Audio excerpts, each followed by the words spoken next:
Now that the power supply is in, it's time to start running power to the obvious.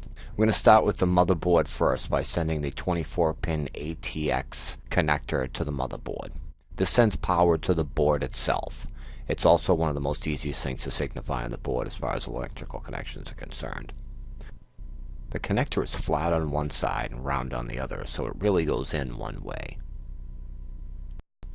The next will be the 4-pin ATX CPU power. Much like the motherboard, it has a flat side on one side, a round side on the other, so it will only go in one way. These are your Molex 4-pin power connectors. These power the DVD and the hard drive on older units. Newer units use the SATA cable. This is a SATA power cable. Most of the new DVD players and hard drives are all SATA power now. As you can see with this hard drive, this is SATA powered, SATA cable. This DVD player is SATA powered, SATA cable.